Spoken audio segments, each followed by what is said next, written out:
gospod Gorenak, kriminalistične preiskave na DUTB-ju, vi imate z tega področja kar precej izkušenj, verjamete v naključja v tem primeru, da ravno zdaj? No, naključje je v življenju zelo malo in to jaz mislim, da ni naključje. Glejte, kakorkoli je treba omeniti pri tem tri stvari. Prvič, policija torej preiskuje ne na izvoru problema, izvor problema je Nova Ljubljanska banka, ampak tam, kjer se problem torej bančne luknje rešuje, to je nenavadno.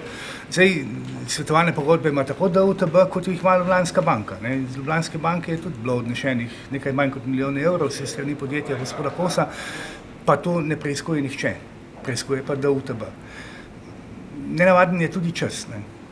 Zdaj, kakorkoli policija trdi, da so to dobili prijavo pred letom dni ali več, jaz nimam dokazov, da to ni res. Ampak je pa treba dodati to, da bi neko razumno vodstvo verjetno reklo, ne, v tem času ne bomo teh nalog izvedli, ker naravnost dajejo zunanji vtis in vsem zunanjim opazovalcem nam dopovedujejo, da politično delujejo, kakorkoli to gledate. Je pa res tudi še nekaj, leta 2009 je šla mimo slovenske javnosti sprememba zakonodaje, zakona o policiji, kar precej lagodno, tudi mediji, ki veliko niste o tem poročali, ko je Katarina Kresal spremenila zakon o policiji in odgovornost nacionalnega preiskovalnega urada mimo generalnega direktorja policije podredila sebi.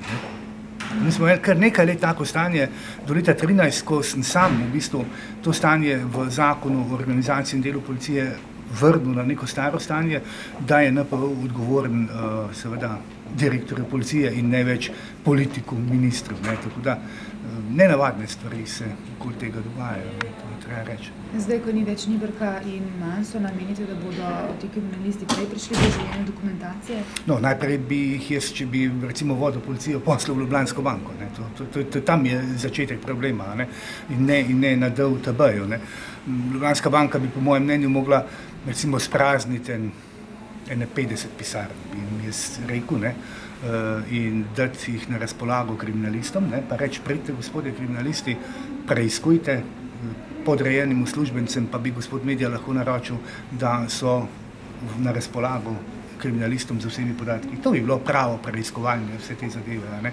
Ne pa tako, kot se zdaj dogaja, da preiskuje neko zunanje podjetje v Ljubljanski banki, medtem ko kriminalisti pa morajo jeti po odredbe za hišne preiskave. Ni to nenavadno. Se pravi, gospod Kos lahko te mape vozi iz Ljubljanske banke k sebi domov, tako vsaj je bilo javno povedano, in jih preglejuje. Kdo pa je gospod Kos? Privatnik. Medtem ko kriminalisti morajo imeti pa odredbo preiskovalnega sodnika, da lahko nekaj najdejo. To so stvari, ki so absurdne. Ampak vsebinsko, gospod Gorenak, imajo kaj po vašem mnenju najti kriminalisti na DUTB? Ja, gledajte, to jaz težko rečem, kaj imajo najti in kaj ne. Poročila so nekih 2,8 milijona evrov. Ne vem, kaj tam iščejo. To jaz ne morem trditi, da iščejo nekaj, kar ne obstaja. To težko rečem. Ampak najprej bi morali jeti tja, kjer je nastal problem. Ta je pa v Ljubljanski banki in ne na DUTB. S tem ne ščitim DUTB-ja, ampak postavljam vrstni red. Ljubljanska banka, šele potem vsi ostali.